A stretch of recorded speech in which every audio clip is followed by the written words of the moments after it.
e sendo direcionado pelo Espírito Santo de Deus, é claro, é o que eu quero explicar para vocês esta noite.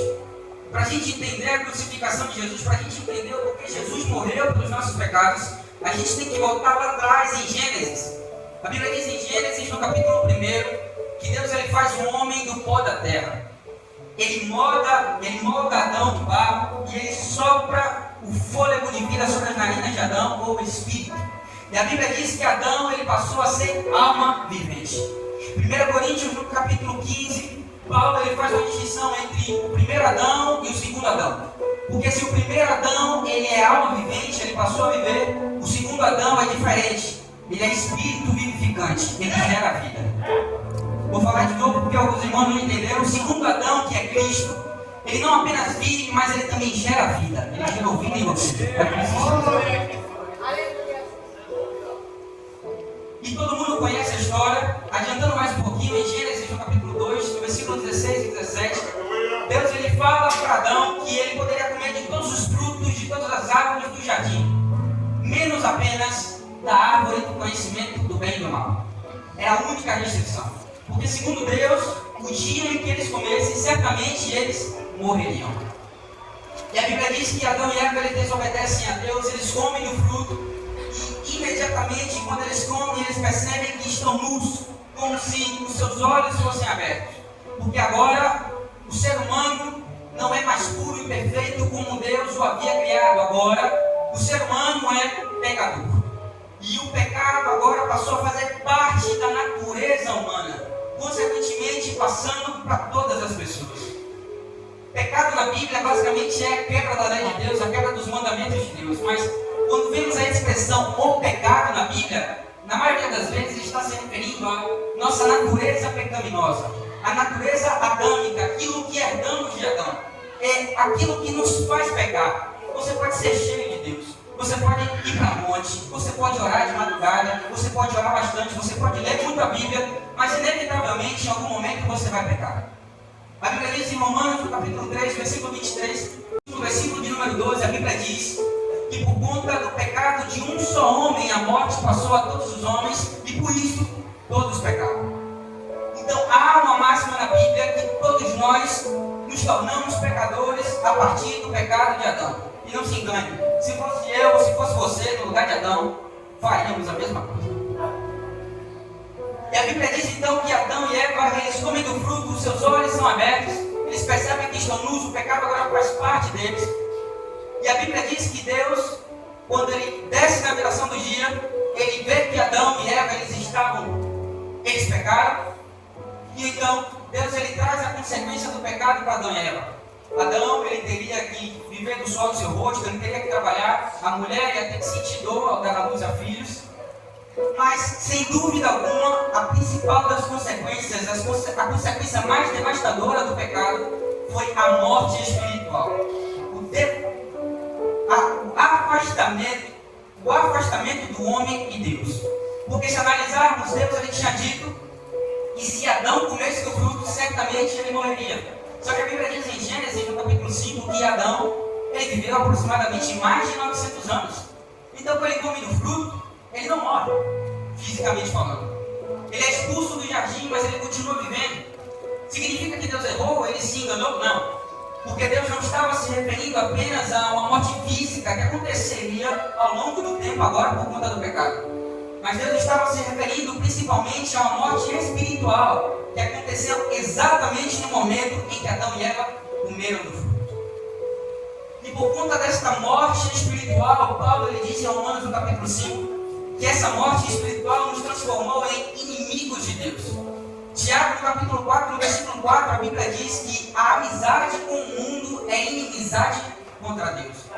Então imagina como um tribunal onde Deus ele é o justo juiz e todos nós, seres humanos, sem exceção, nos apresentamos diante desse tribunal, diante desse juiz que é Deus, e todos nós possuímos um crime em comum. Todos nós cometemos pecado. O crime que é o pecado. E Deus ele tem o direito de nos condenar. Ele tem a liberdade, a total liberdade e o direito de nos lançar no lago de fogo. Mas Deus, pela sua infinita bondade, seu infinito amor e misericórdia, Ele não escolhe nos condenar, mas Ele escolheu enviar o seu Filho para morrer numa cruz. Ele escolheu enviar Jesus para morrer pelos nossos pecados, para que nós não fôssemos condenados. A Bíblia diz em Romanos, no capítulo 3, no versículo de número 24, que nós somos justificados pela fé em Cristo Jesus. A palavra justificado, ela é extraída de termos jurídicos e basicamente se refere a um criminoso quando ele era inocentado dos seus crimes em um tribunal, onde todos os seus crimes foram esquecidos e foram perdoados. Dizia-se que aquele criminoso ele foi justificado, ou seja, inocentado. Na cruz do Calvário, cada gota de sangue derramada por Jesus naquela cruz significava que Jesus estava inocentando os filhos de Deus.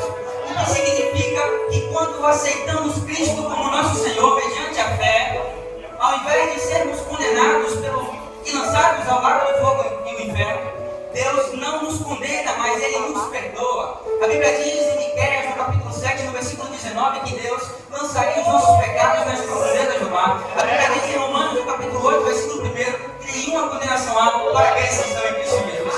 2 Coríntios, capítulo 5, versículo de número 17, diz: portanto, aquele que está em Cristo, nova criatura é. Quem todas velhas se passaram, esse que nos fez. Então, em Cristo, nós somos justificados. A morte de Jesus na cruz nos inocentou do nosso crime, nos inocentou, nos perdoou do nosso pecado. E agora eu vou pedir para que você dê um glória a Deus. Eu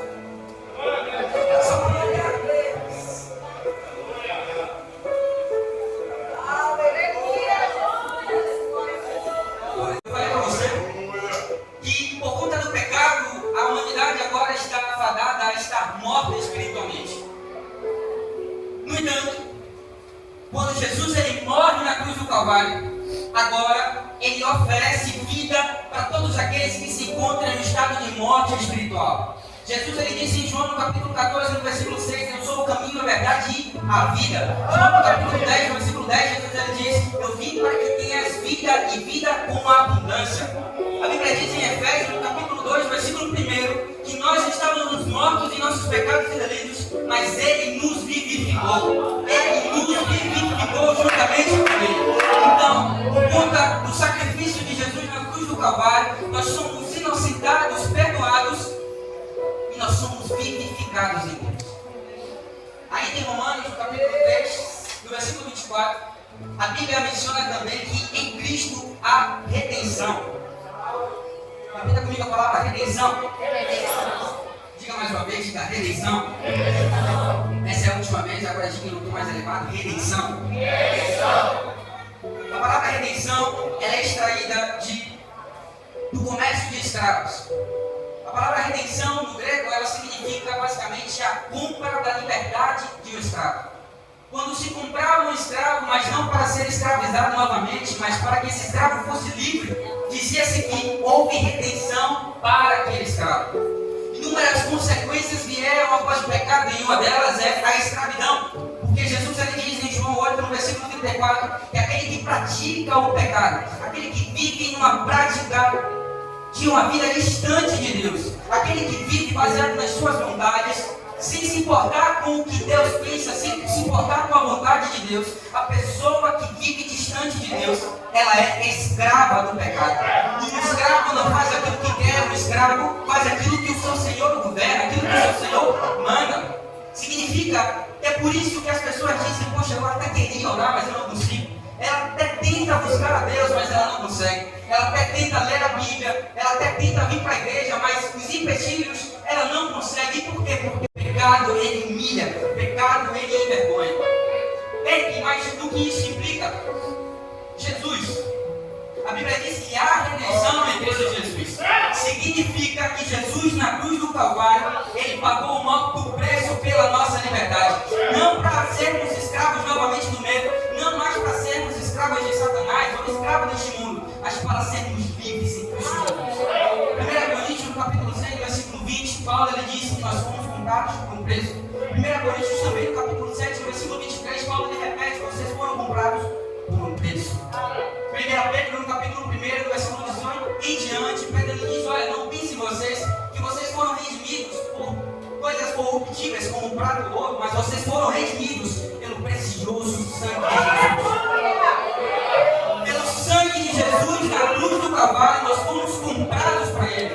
E agora não precisamos mais ser escravos do mundo, escravos do inimigo. Nós podemos ser livres em Cristo Jesus. Tem livre em Cristo Jesus aqui nesta noite. As pessoas costumam dizer que a gente é crente, a gente não é livre, a gente é escravo. Falam que a gente não pode beber, que a gente não pode fumar, que a gente não pode usar droga. Só que pelo contrário, a gente pode fazer tudo isso. Só que a gente não faz porque somos livres. Pergunta se ele consegue parar de beber, se ele consegue parar de usar droga. Não consegue por pecado escravismo, mas tem crente que é livre em Cristo Jesus.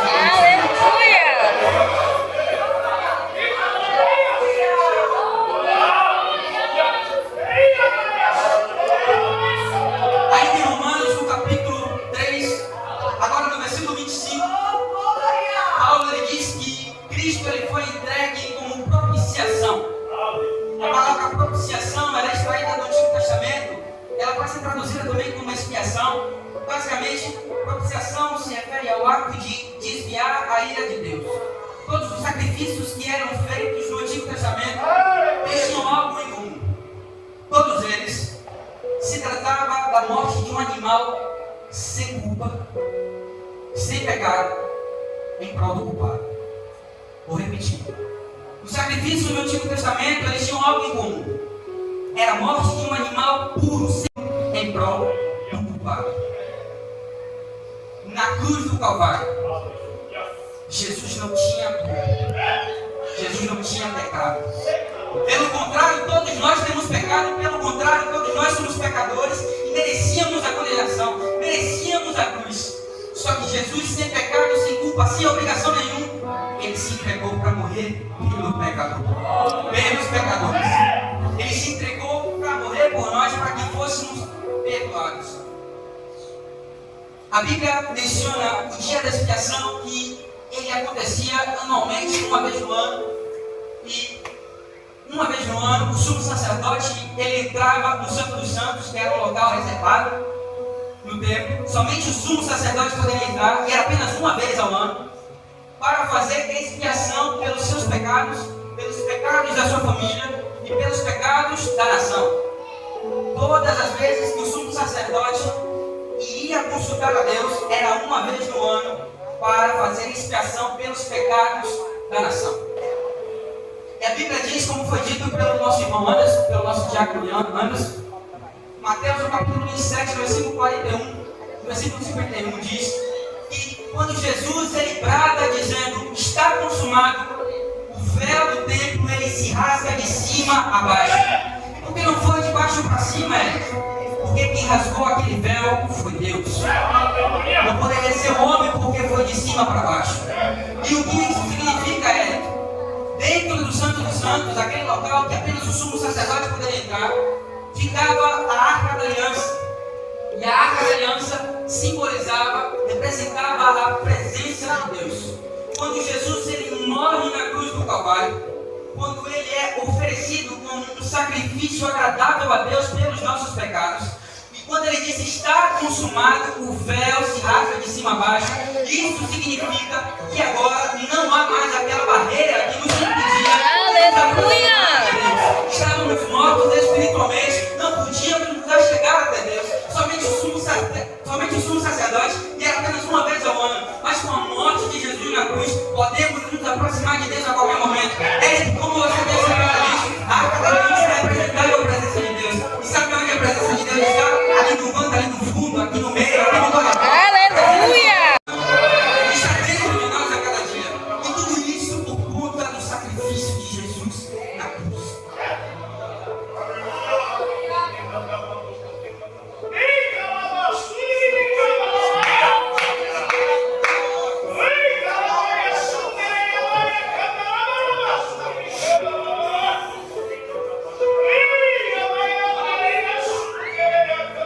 Então nós chegamos na cruz. Porque talvez você tenha se perguntado agora, você leu um texto até agora, você não falou do texto que você leu. Mas então voltamos para Lucas, no capítulo 23, no versículo 31. vida em Cristo. Mas eu quero me atentar a momentos antes da crucificação, porque se engana quem pensa que o sofrimento de Jesus começou na cruz. O sofrimento de Jesus começou muito antes, ainda no Getsemane, enquanto Jesus orava. Porque a Bíblia diz que Jesus ele entra em agonia e o seu suor se transforma em grandes gotas de sangue escorrendo pelo seu corpo. Jesus ele entra em agonia e acontece um fenômeno raríssimo de 1 a cada 10 milhões, chamado hematidrose, que seria a condição clínica, a condição médica de alguém suar sangue. E segundo os médicos, para uma pessoa chegar a tal ato, para chegar a suar sangue, ela precisa estar exposta a níveis extremos de estresse emocional, estresse fisiológico. O peso de carregar os pecados de toda a humanidade estava sobre Jesus ainda no Getsemane, ainda em oração. O que fez com que Jesus suasse sangue. E como se já não fosse ruim suar sangue, a Bíblia diz que os judeus eles chegam até o Getsemane, eles levam Jesus até o Sinédrio, e no Sinédrio começam a tentar levantar falsas acusações a respeito de Jesus. E a Bíblia diz que o Sinédrio inteiro, os homens que eram para ser os homens de Deus, aqueles religiosos, eles começam a espancar Jesus. Eles começam a bater em Jesus. A Bíblia diz que eles batiam no rosto de Jesus e perguntavam: profetiza ao Cristo, quem foi que te bateu? A Bíblia diz que eles cuspiam no rosto de Jesus. Um homem que fez apenas o bem nesta terra, que durante 3 anos curou leproso, deu visão a cego, deu audição a surdo, ressuscitou morto, meu Deus do céu. Jesus só fez o bem. Os homens eles esbofetearam Jesus, eles espancaram Jesus. E como se já não fosse ruim, Jesus sendo espancado por aqueles que ele veio para ser. Como o irmão disse, João capítulo 1, diz que Jesus ele veio para os seus e os seus não receberam. Os seus espancaram Jesus. E após eles espancarem Jesus, eles levam Jesus para Pilatos. Pilatos ele até queria soltar a Jesus, mas pela pressão da multidão ele tem que soltar a Barrabás, porque o povo preferiu soltar Barrabás e crucificar Jesus. E então Jesus ele é levado para ser açoitado. O açoitamento romano, que era um dos açoitamentos mais terríveis de toda a história. Porque segundo os historiadores, os chicotes dos romanos, eles eram revestidos com bolas de metal e fragmentos de ossos. O que fazia com que cada chicotada nas costas de alguém prendia na pele e arrancava a pele. O que significa que as costas de Jesus inteiramente ficou em carne viva. Era possível ver, segundo os especialistas, os seus tendões e os seus músculos. Essa era a visão do nosso Cristo. Sendo chicoteado pelos romanos. Os romanos, segundo os historiadores, eles tinham um limite de chicotada que era 40, porque passando dos 40, ele poderia morrer. O crucificado poderia morrer. E o objetivo da crucificação era sempre que o crucificado morresse na cruz, então não podia passar de 40. Então, eles geralmente chicoteavam 39 vezes. Porque se errassem um número, ainda estariam dentro da casa dos 40. Então significa que talvez, muito provavelmente, muito possivelmente, Jesus ele tomou 39 chibatadas. Como se já não bastasse milhões de microscópicas hemorragias no corpo de Jesus por conta do suor sangue. Jesus agora é chicoteado. A cada golpe Jesus reage, Jesus diz, Jesus sente dor, mas eles não param, eles continuam. E após chicotearem Jesus, como se já não bastasse, eles tecem uma coroa de espinhos e colocam na cabeça de Jesus com formato de capacete, e essa coroa de espinhos perfurava a cabeça de Jesus. Só quem é médico ou só quem já passou por um trauma, o couro cabeludo sangra, quando a nossa cabeça é sensível e sangra como uma simples ferida. Jesus foi perfurado completamente com essa coroa de espinhos. Talvez você pense que um rei ele merece uma coroa de ouro, e com certeza um rei merece uma coroa de ouro, uma coroa de joias preciosas, mas o nosso rei não é uma coroa de espinhos. A Bíblia diz que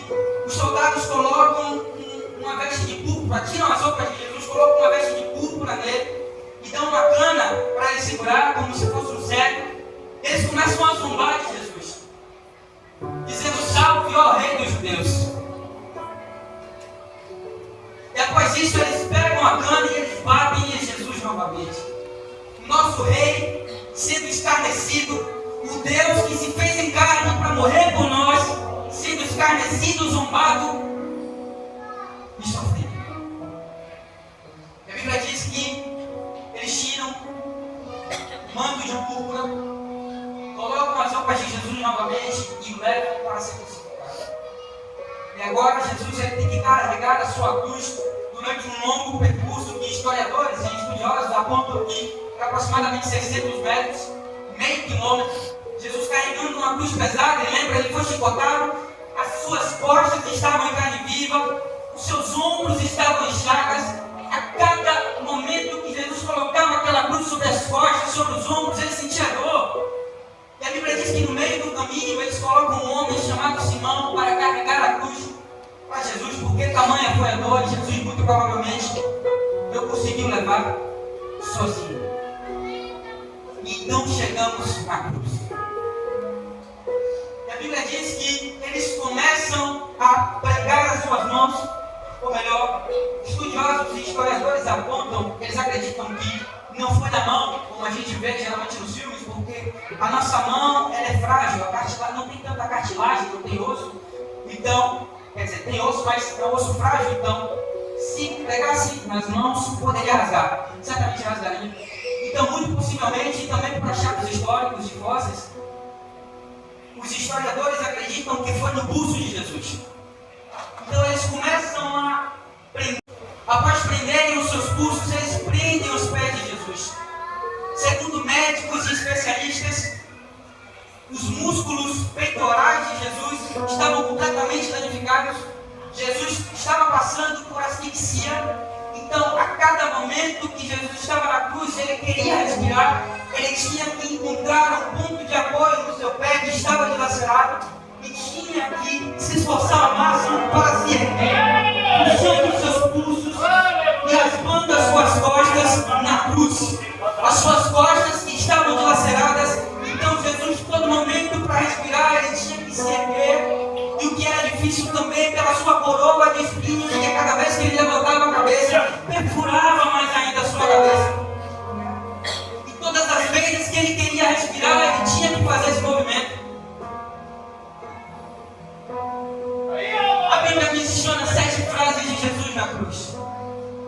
E uma dessas frases que Jesus havia dito, fazendo todo esse esforço para respirar e para falar, quando ele consegue uma posição, ele brada e ele diz: Pai, perdoa-lhes porque eles não sabem o que fazem.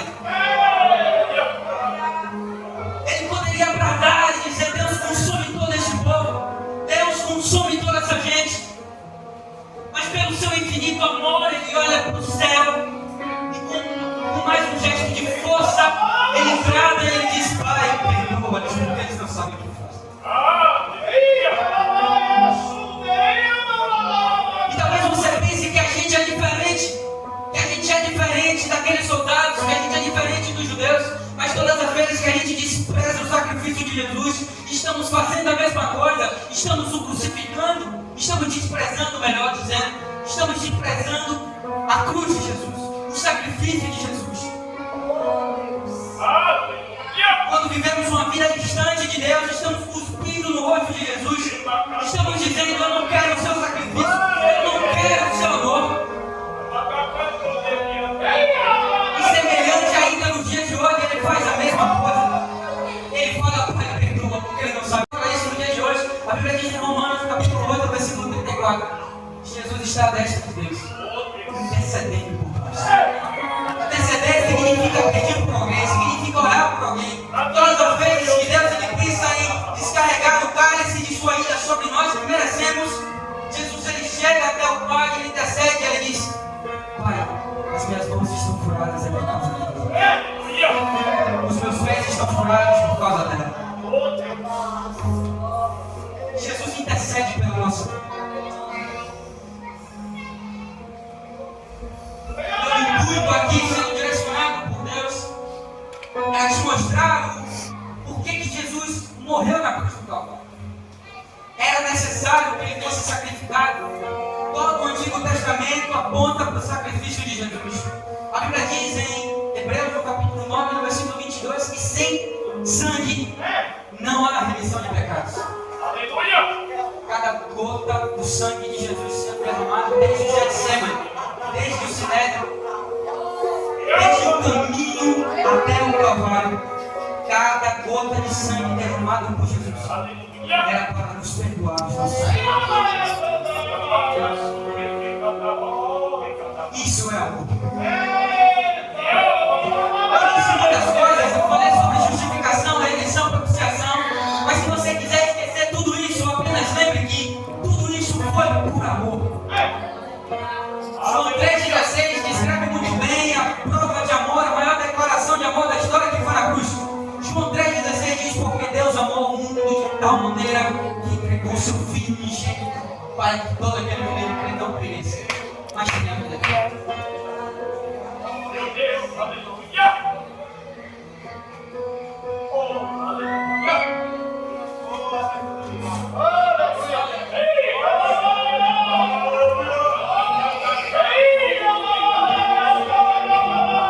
Na cruz do Calvário, Jesus venceu. É como assim? Em Gênesis, no capítulo de número 3, quando Adão e Eva eles pecam, quando eles pecam, Deus ele traz a consequência do pecado para Adão e para Eva. Adão ia ter que viver do suor do seu rosto, Eva, ela ia sentir dor ao ter filhos. Mas Deus ele não deu consequências apenas para Adão e Eva, ele também deu consequências para a serpente. E a Bíblia diz em Apocalipse que é Satanás. O diabo achou que venceu quando ele fez Adão e Eva pegarem. Só que em Gênesis, no capítulo 3, Deus ele pré-anuncia o próprio Evangelho, que seria basicamente a primeira aparição do Evangelho sendo pregado na Bíblia. Deus ele olha para a serpente e fala: da mulher virá um descendente.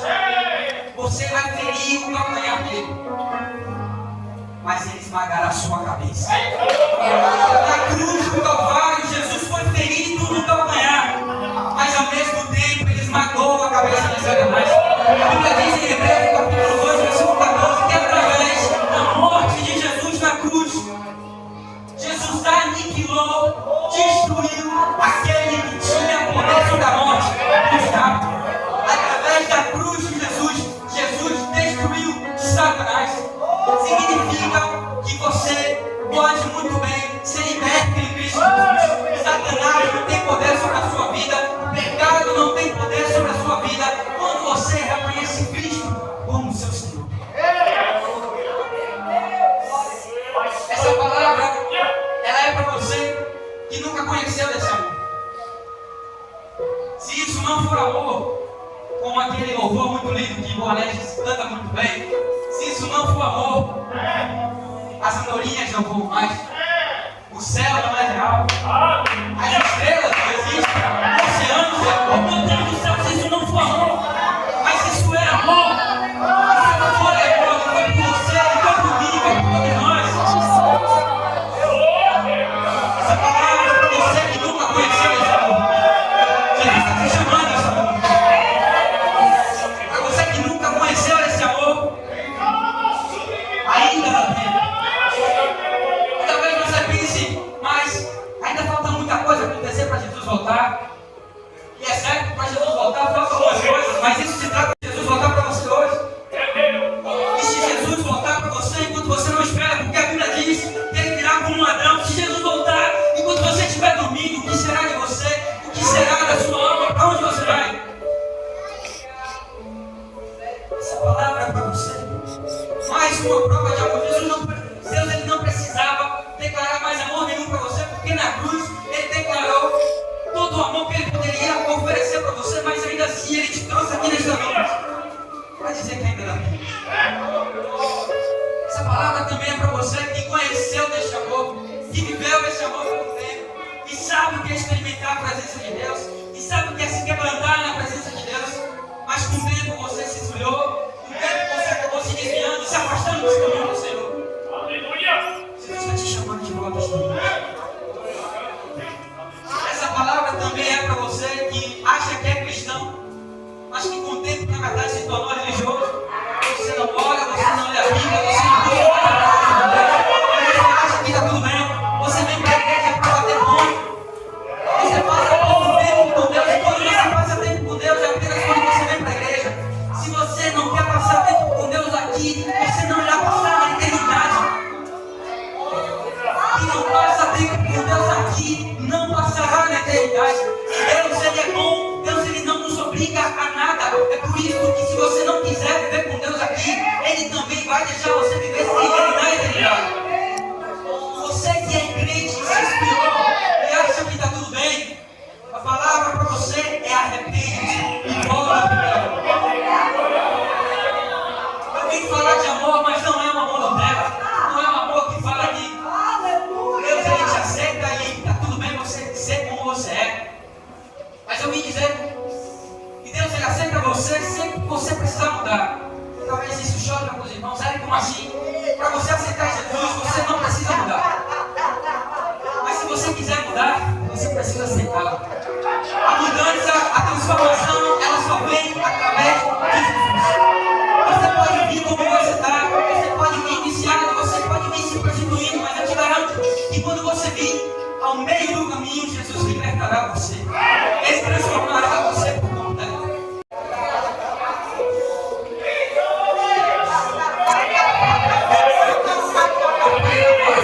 Aleluia, a casa dele está aqui.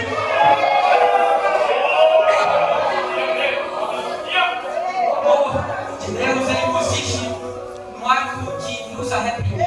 Ele diz em João capítulo 14 que aqueles que o amam guardam os seus mandamentos. Se você diz que ama a Deus, arrependa-se do seu pecado e volte-se para Deus. Se você não conheceu esse amor, ou se você conheceu, você se perdeu e quer voltar para esse amor, arrependa-se. Porque o céu não é lugar para pessoas perfeitas, não é lugar nem mesmo para pessoas boas, porque todos nós somos pecadores, todos nós somos ruins. Mas o céu é lugar de pecadores arrependidos. Jesus morreu na cruz para nos dar perdão, para que nós fôssemos perdoados. O amor dele foi declarado na cruz do Calvário. Cabe a você se decidir aceitar esse amor. Amém, irmãos? A graça do Senhor abençoe tremendamente a vida de cada um que estão aqui. Que o Espírito Santo continue quebrantando o coração de todos, te convencendo do pecado, do Espírito da justiça, até que isso me ajudou. Desde já agradeço a oportunidade.